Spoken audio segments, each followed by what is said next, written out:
Hi welcome to Mahanagar. నేను మీ Manoj. Vamsi అరెస్ట్ని YCP కుట్రకోణం అంటుంటే TDP మాత్రం చట్టం తన పంతం చేసిపోతుంది సమర్థించుకుంటుంది. సో అసలు నిజంగా వంశీ అరెస్ట్ అనేది సక్రమంగా జరిగిందా, అక్రమంగా జరిగిందా, నెక్స్ట్ వంశీ కార్యాచరణ ఏంటి, లేకపోతే వాళ్ళ దగ్గర ఉన్న అసలు అస్త్రాలు ఏంటి వంశీ బయటకు రావడానికి? సో తెలుసుకుందాం. మనతో పాటు సీనియర్ పొలిటికల్ అనలిస్ట్ కొత్త రవీంద్రబాబు గారు ఉన్నారు. ఆయనతో మాట్లాడదాం. నమస్కారం సార్. నమస్తే మనోజ్. ఎలా ఉన్నారు sir? Yeah fine, thank you. యాక్చువల్గా మహానగర్లో మీ ఫస్ట్ విశ్లేషణ ఇది. సో వంశీ గురించి ఒక అంటే షార్ట్ అండ్ క్రిస్ప్గా చెప్పాలంటే ఏం చెప్తారు? అసలు కుట్రకోణం ఏమైనా ఉందా నిజంగా? వల్లభనేని వంశీ అరెస్టు విషయం ఆంధ్రప్రదేశ్ రాష్ట్రంలో చర్చనీయాంశంగా మారింది గడిచిన 2 రోజుల నుంచి. మరీ ముఖ్యంగా ఎన్డీఏ కూటమి వాళ్ళకి కొంత ఉపశమనం కలిగించే అంశంగా పరిగణించవచ్చు దీన్ని. సో వంశీ బ్యాక్గ్రౌండ్ ఒక్కసారి మనం అక్కడి నుంచి నిష్పక్షపాతంగా విశ్లేషణ చేయవలసి వస్తే, వంశీ బేసిక్గా ఎడ్యుకేషనల్ క్వాలిఫికేషన్ నుండి బ్యాక్గ్రౌండ్లో బిజినెస్ చేసుకుంటూ రాజకీయాల్లోకి వచ్చిన వ్యక్తి. 2014 and 2019 ఎమ్మెల్యేగా పోటీ చేసి గెలిచాడు. అంతకుముందు 2009లో విజయవాడ ఎంపీగా రాజగోపాల్ మీద పోటీ చేసి ఓడిపోయాడు. సో ఈ విధంగా ఆయన రాజకీయ ప్రస్తావన వచ్చిన తర్వాత సినిమా నిర్మాత కూడా మారిన సందర్భం ఉంది. బేసికల్గా బిజినెస్ ప్రొఫెషన్లో ఉన్నాడు. సో ఈరోజు వల్లభనేని వంశీ అరెస్ట్ ఒక్కసారి మనం ఆలోచించినట్టయితే, గతంలో వైఎస్ఆర్ కాంగ్రెస్ పార్టీ పరిపాలించిన 5 సంవత్సరాల కాలంలో ఆయన ఎమ్మెల్యేగా గన్నవరంలో ఉన్నప్పుడు అసలు ఎవరు ఊహించని విధంగా సభ్య సమాజం తల దించుకునే విధంగా ఆయన వ్యాఖ్యానాలు చేయటం జరిగింది. అది ఒక పార్ట్ అయితే, ఆయన దోపిడీలు కేసులు, ఆయన మీద ఉన్న రకరకాల అక్రమ కేసులు చాలా ఎక్కువగా లెక్కకు లేనన్ని గత వైఎస్ఆర్ కాంగ్రెస్ పార్టీ గవర్నమెంట్లో చేయటం జరిగింది. అవును, అంటే ఎందుకంటే వైఎస్ఆర్ కాంగ్రెస్ జగన్ రెడ్డి అండ చూసుకొని, లేదా వైఎస్ఆర్ కాంగ్రెస్ పార్టీ ఇంకో 30 ఏళ్ళు ఉంటుంది అన్న భ్రమలో ఉండి వీళ్ళు అతిగా ప్రవర్తించిన సందర్భం. సో మనం ఒక్కసారి ఈ కేసు పూర్వపరాలు చూసినట్టయితే, 2023లో గన్నవరం టీడీపీ ఆఫీస్ మీద విధ్వంసకాండ జరిగింది. దానికి వ్యూహ రచన చేసింది వల్లభనేని వంశీ అనేది తేట తెల్లమైన అంశం. ఈ విధ్వంసకాండ అనేది వీడియో రికార్డింగ్స్ అన్నీ బయటకు వచ్చినాయి. ఆ మెటీరియల్ ధ్వంసం చేయటం కానీ, కుర్చీలు ఇరక్కొట్టడం కానీ, కంప్యూటర్స్ పగలగొట్టడం కానీ, అక్కడ ఉన్న వాళ్ళ మీద తిట్టడం కానీ, ఆ సందర్భంగా బయట పార్కింగ్ చేసిన 8 కార్లు ధ్వంసం చేయటం కానీ, ఇవంతా పెద్ద విధ్వంసకాండ సృష్టించారు. అప్పట్లో వైఎస్ఆర్ కాంగ్రెస్ పార్టీ ప్రభుత్వం అధికారంలో ఉంది కాబట్టి కేసులు పెట్టినా కూడా పట్టించుకొని సందర్భం. సబ్సిక్వెంట్గా కాలం ఎప్పుడు ఒకేలాగా ఉండదు కాబట్టి ఎన్డీఏ గవర్నమెంట్ వచ్చింది గడిచిన 8 నెలలుగా. ఆ కేసు పెద్దగా ఎక్కువ ముందుకు సాగలేదు. దాని మీద ఎన్డీఏ కూటమి శ్రేణులు కొంత అసంతృప్తికి లోనయ్యారు. కానీ ఇక్కడ టీడీపీ వాళ్ళు చెప్తుంది ఏంటంటే, ఎలక్షన్స్కి ముందు గన్నవరంలో ఒక పిల్ల సైకో ఉన్నాడు, అతని అంత చూస్తామని చెప్పి అప్పుడు మాట్లాడిన మాటలని ఇప్పుడు వంశీ అరెస్ట్ అయిన టీడీపీ వాళ్ళు ట్రోల్ చేస్తున్నారు. సో దానికి వైసీపీ వాళ్ళు కౌంటర్గా ఏం చెప్తున్నారంటే, వీళ్ళు కక్ష రాజకీయాలు చేస్తున్నారు, వైసీపీ కార్యకర్తలని కావాలని ఇబ్బంది పెట్టడానికే మేము చేసింది ఏముంది అనేది వైసీపీ వాళ్ళ వాదన. కక్ష రాజకీయాల కుట్రకోణం ఉందా అంటే ఎవరిది తప్పు ఎవరిది ఒప్పు అనేది మనం డైరెక్ట్గా పాయింట్కి రాకుండా జరిగిన సంఘటనని నిష్పక్షపాతంగా వివరించే ప్రయత్నం చేద్దాం. అప్పుడు ఇది చూసిన వాళ్ళు విన్నవాళ్ళు డిసైడ్ చేసుకుంటారు కుట్రకోణం ఉందా లేదా అనేది. టీడీపీ ఆఫీస్ గన్నవరం మీద దాడి జరిగిన మాట నిజం. దాని వెనక వల్లభనేని వంశీ ఉన్న మాట నిజం. ఆయన అక్రమ కేసులు 1 కాదు 2 కాదు.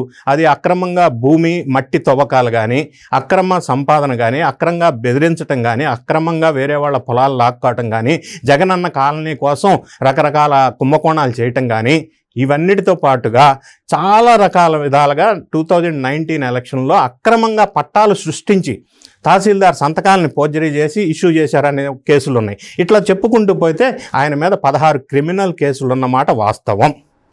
ఇది ఫ్యాక్ట్. ఇది నా మాట కాదు. పోలీస్ రిమాండ్ రిపోర్ట్లో వంశీ గురించి నొటోరియస్ క్రిమినల్ 16 క్రిమినల్ కేసెస్ ఉన్నాయి కాబట్టి ఈయనకు బెయిల్ ఇవ్వద్దు అని వాళ్ళ రిమాండ్ రిపోర్ట్లో ప్రస్తావించిన విషయం మనం చూసాం. సో ఈ విధంగా చూసినప్పుడు ఇప్పుడు మీరు అన్నట్టు వైఎస్ఆర్ కాంగ్రెస్ పార్టీ వాళ్ళు అక్రమ కేసు అంటున్నారు. ఇది అక్రమ కేసు ఎట్లా అవుతుంది? ఈ కేసు స్లోగా 9 నెలలు నడిచినప్పుడు ఇది వెంటనే ఏదో వీళ్ళు చేయాలనుకుని ఉంటే 9 నెలల ముందే ఈయన్ని చేసి ఉండొచ్చు. అట్లా చేయలేదు. వితిన్ లా ఫ్రేమ్ వర్క్లో చేశారు. చేసినప్పుడు ఈయన ఆ గన్నవరం పార్టీ ఆఫీసు విధ్వంసకాండలో మొత్తం 88 మంది మీద కేసు బుక్ అయితే ఈయన A71. A71 అంటే ఈయన ఇట్లానే కామ్గా ఉంటే ఈ కేసు తేలడానికి ఎంత టైం పట్టేదో తెలియదు. ఈయన A71 కాబట్టి కొంత రిలాక్స్ అయ్యేది నెంబర్ 1. నెంబర్ 2, ఈయన బెయిల్ పిటిషన్ కూడా కోర్టులో విచారణలో ఉంది. ఈ నెల 20వ తారీఖు డిసైడ్ చేస్తారు. ఈ లోపు ఈయన అరెస్ట్ చేయొద్దని కోర్టు ఆర్డర్స్ ఉన్నాయి. ఈ రిలీఫ్ ఉంది ఈయనకి. ఈ రిలీఫ్ ఉన్న సందర్భంలో ఈయన ఓవర్గా ఆలోచన చేసి లేదా తెలుగుదేశం ఎన్డీఏ కూటమిని తక్కువ అంచనా వేసి పవర్లో వాళ్ళు ఉన్నప్పటికీ కూడా ఎవరైతే ఆ రోజుల్లో కంప్లైంట్ ఇచ్చాడో ఎస్సీ సంబంధించిన వ్యక్తి సత్యవర్ధన్ అని ఆ గన్నవరం టీడీపీ ఆఫీసులో కంప్యూటర్ ఆపరేటర్గా పనిచేస్తున్న వ్యక్తి, ఇప్పుడు అతని కంప్లైంట్ని విత్డ్రా చేస్తే ఈయన కేసు క్లోజ్ అవుతుందన్న దురుద్దేశంతోటో లేకపోతే ఆ విధమైన ఆలోచనతోటో సత్యవర్ధన్ని కిడ్నాప్ చేసి చిత్రహింసలు చేసి బెదిరించి టార్చర్ చేసి భయపెట్టి 2 ఆప్షన్స్ ఇచ్చారు ఆయనకి. ఈ కేసు విత్డ్రా చేసుకుంటే పైసలు ఇస్తాం, విత్డ్రా చేసుకోకపోతే చంపేస్తాం.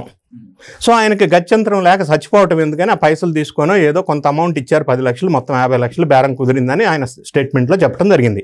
ఈ సత్యవర్ధన్ని కిడ్నాప్ చేసి తాడేపల్లిగూడెం తీసుకెళ్ళటం, తర్వాత హైదరాబాద్లో వంశీ వాళ్ళ ఇంటికి తీసుకెళ్ళటం, అక్కడ బెదిరించడం, రకరకాల కార్యక్రమాలు చేసి కేసు విత్డ్రా చేసుకునేటట్టుగా ఆయన కోర్టు ఎదురు సబ్మిట్ చేయడం జరిగింది.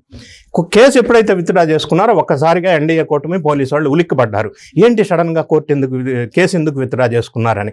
ఆ విధంగా ఎంక్వైరీ చేయడం మొదలు పెడుతున్న సందర్భంలో సత్యవర్ధన్ వాళ్ళ బ్రదర్ కిరణ్ కంప్లైంట్ ఇచ్చాడు. మా బ్రదర్ని వంశీకి సంబంధించిన దుర్మార్గులు కొంతమంది కిడ్నాప్ చేశారు, దీని మీద ఇన్వెస్టిగేషన్ చేయమని.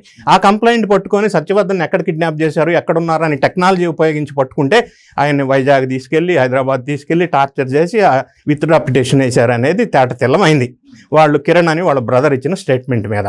ఇప్పుడు పోలీసు వాళ్ళు సరే వంశీని మై హోమ్ భూజాల హైదరాబాద్లో అరెస్ట్ చేయడం, అరెస్ట్ చేసిన సందర్భంలో కూడా వంశీ కొంత నాటకీయ పరిణామాలు చేశాడు.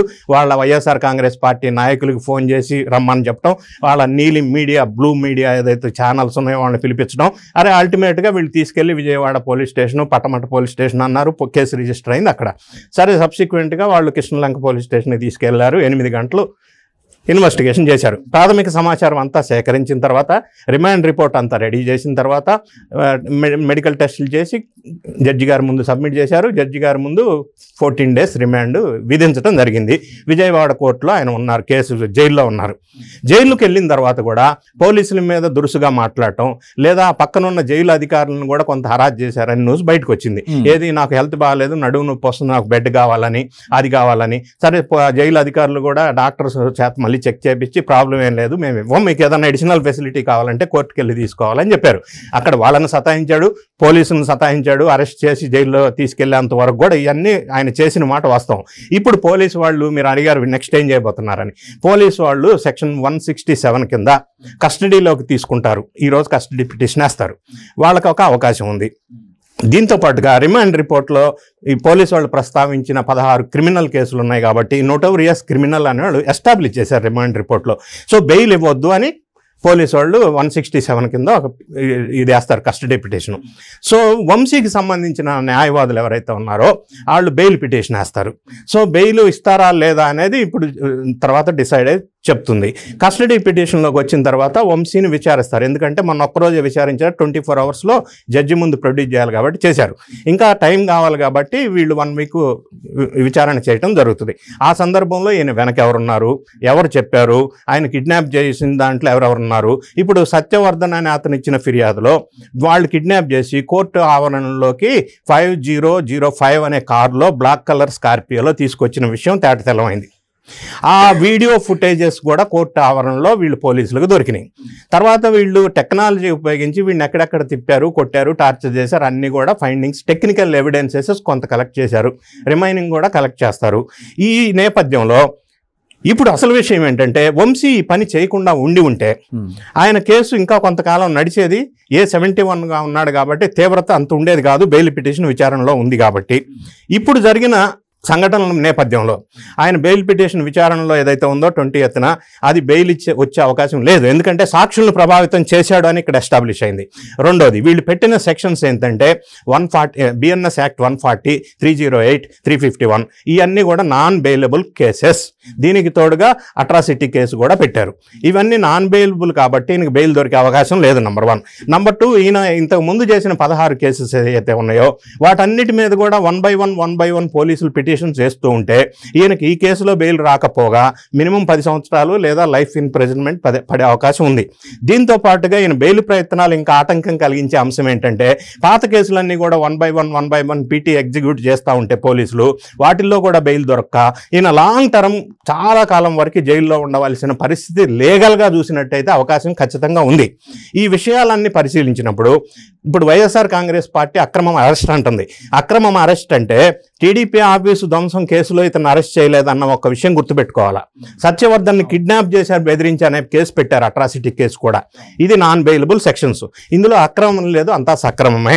రెండోది అక్రమం అంటే వైఎస్ఆర్ కాంగ్రెస్ పార్టీ గవర్నమెంట్లో ఉన్నప్పుడు రఘురామకృష్ణరాజును టార్చర్ చేసినట్టు, అచ్చెన్నాయుడిని హింసించినట్టు, పట్టాభిని హింసించినట్టు, టీడీపీ శ్రేణుల్ని నాయకుల్ని ఆ రోజుల్లో ఇల్లీగల్ కస్టోడియల్ టార్చర్ పెట్టినట్టుగా ఎన్డీఏ గవర్నమెంట్ వంశీ మీద చేయలేదు.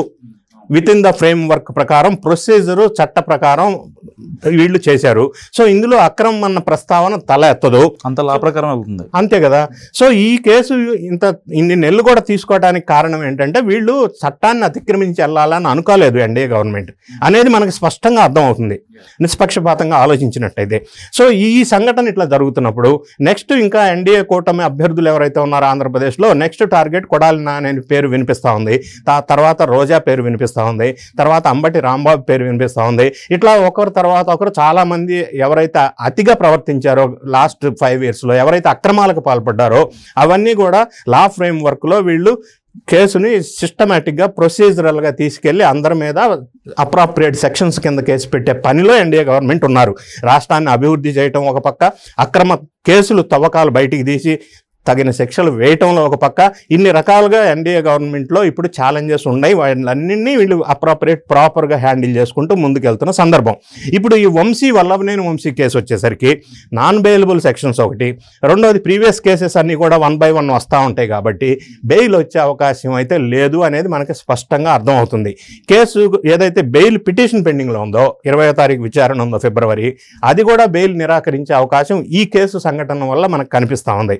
సో ఇన్ని అక్రమాలకు కారణమైన వల్లభనేని వంశీకి తగిన శిక్ష అయితే ఖచ్చితంగా జరుగుతుంది. ఇది సక్రమం పద్ధతిలోనే జరుగుతున్నట్టుగా మనకి విశ్లేషణ అంటే జరుగుతున్న సంఘటనలను నిశ్చితంగా పరిశీలించినట్టయితే అర్థమవుతా ఉంది.